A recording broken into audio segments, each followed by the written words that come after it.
International diplomacy में भावनाओं की जगह नहीं होती है। पोस्चरिंग होती है, ऑप्टिक्स होते हैं, लेकिन भावनाएं, और खासकर अमेरिका के संदर्भ में। कल ही मैं रात में डिनर में था, एक विदेश सेवा की एक बहुत ही वरिष्ठ अधिकारी के साथ मेरी चर्चा हो रही थी, जो अमेरिका में भी तैनाती उनकी रही है, यूनाइटेड नेशन में भी रही है।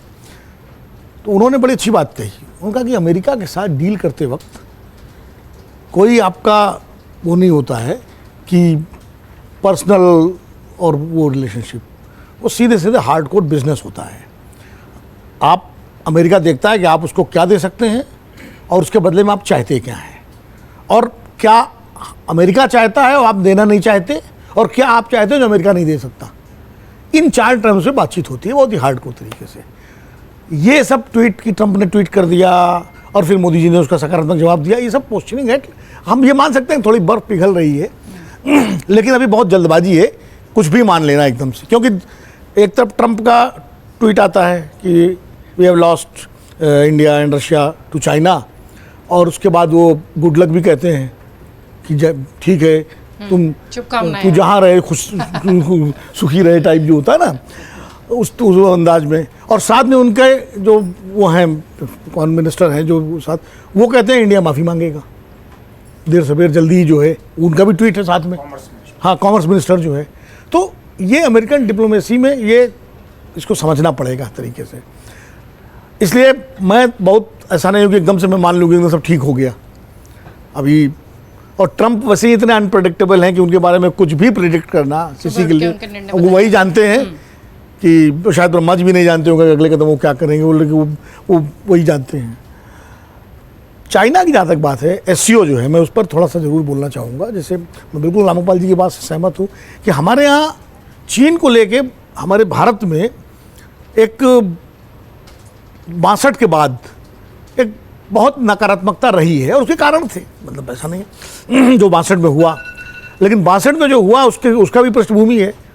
59 में हमने दलाई लामा को अपने यहाँ शरण दी, निर्वासित सरकार बनवाई धर्मशाला में नेहरू जी ने, और तब बनवाई जब पंचशील और हिंदी चीनी भाई भाई चल रहा था।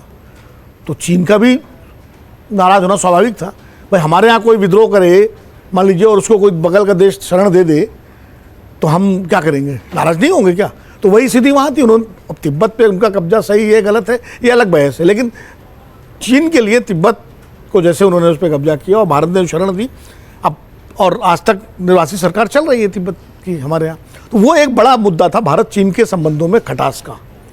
और उसके बाद वो आक्रमण हुआ, आक्रमण के बाद वो सीमा ज़मीन उन्होंने कब्जा कर ली 48,000 स्क्वायर किलोमीटर, और उसके बाद वो एक स्थायी एक मुद्दा बन गया।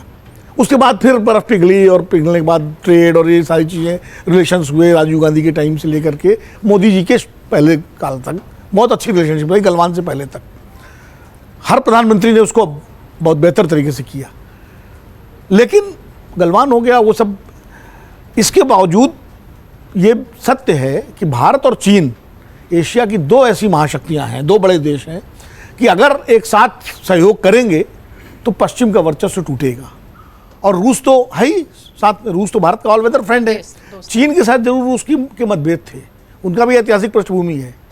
माओ त्से-तुंग और स्टालिन के दौरान से ही मतभेद शुरू हो गए थे, और खुश्चेव के टाइम से ज़्यादा बढ़ गए थे। और माओ ने जीवन में एक ही विदेश यात्रा की थी, वो मास्को की थी 1957 में, और जो 20th पीपल कांग्रेस हुई थी सोवियत कम्युनिस्ट पार्टी की, वहीं से माओ नाराज हुए थे। उसके बाद रूस और चीन के बीच में बहुत गहरे मतभेद हो गए थे। लेकिन जब वर्ल्ड ऑर्डर, मतलब रूस में भी व्यवस्था बदली, सोवियत संघ खत्म हो गया, आइडियोलॉजी, अब दुनिया में विचारधारा के आधार पर रिश्ते नहीं बनते। जब मल्टीपोलर बाईपोलर वर्ल्ड था तो विचार आधार के आधार पर रिश्ते थे। एक सोवियत कैंप था जिसमें लेफ्ट और प्रोग्रेसिव और उस तरह के देश थे, दूसरा अमेरिकन कैंप था जो कैपिटलिस्ट। तो कैपिटलिस्ट और सोशलिस्ट आइडियोलॉजी का एक आइडियोलॉजिकल डिवीजन था, और भारत जैसे डेमोक्रेटिक कंट्रीज थे जो दोनों में बैलेंस करते थे नाम के जरिए। अब वो बदल गया, अब सारे बिल्कुल, चूंकि 1991 के बाद गैट और WTO आने के बाद और पूरा इकोनॉमिक ऑर्डर बदलने के बाद अब दुनिया सिर्फ विशुद्ध आर्थिक संबंधों पर अपने रिश्ते तय करती है, अब विचारात्मक। तो एससीओ की बैठक से दो फायदे हुए। एक तो अमेरिका पर दबाव बना जो सामने दिखाई पड़ रहा है, दूसरा भारत की भूमिका नए वर्ल्ड ऑर्डर में भी स्थापित हुई है कि भाई हम जो ये नया वर्ल्ड ऑर्डर बनना, इसके हम एक महत्वपूर्ण साझेदार हैं, जिसको शी जिनपिंग ने भी माना, पुतिन ने भी माना, और मोदी जी वहाँ गए और मोदी जी ने जिस तरह से भाषण दिया उसमें उन्होंने स्पष्ट किया लेकिन साथ में ये भी है कि हम कोई कैंप में शामिल हो गए, ऐसा नहीं है। हम सहयोग में है लेकिन कैंप में शामिल नहीं हुए हैं।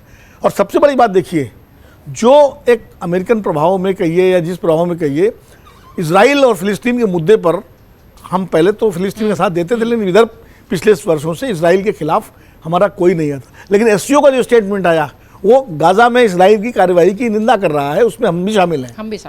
तो ये एक हमने एक इंडिपेंडेंट पॉलिसी का एक उदाहरण दिया कि इजराइल से रिश्ते होते हुए भी हम विश्व जनमत के साथ हैं।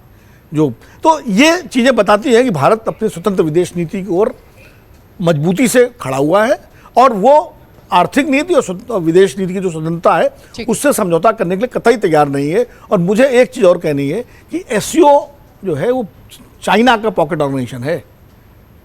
हाँ, बिल्कुल ठीक। नाम ही शंघाई कोऑपरेशन ऑर्गेनाइजेशन है उसका। भारत का भी पॉकेट ऑर्गेनाइजेशन था सार्क, जिसको हमने ख़त्म कर दिया। अगर सार्क हम जिंदा रखते, पाकिस्तान उसमें गड़बड़ करता, लेकिन अगर हम उसी प्रभाव तरह से रखते तो आज नेपाल, श्रीलंका, भूटान, म्यांमार और बांग्लादेश, सारे पड़ोसी देश उसी तरह हमारे प्रभाव में होते जैसे पहले थे। सार्क के ख़त्म होने के बाद और तमाम कारणों से जिस तरह चीन का प्रभाव उन पर बढ़ा है, वो भी कोई भारत के लिए बहुत सुखद स्थिति नहीं है। मुझे लगता है इस पर भारत सरकार को सोचना चाहिए। एससीओ के साथ हम रहें, हम अमेरिका से अपने रिश्ते अच्छे रखें और अपने क्षेत्रीय संगठन को भी मजबूत करें। क्योंकि जब मोदी जी ने बुलाया था 2014 में सार्क देशों के राष्ट्राध्यक्षों को, तो बहुत उम्मीद जगी थी, लेकिन पता नहीं क्या कारण रहे, वो धीरे धीरे उसको जो है हमने बिल्कुल भुला दिया।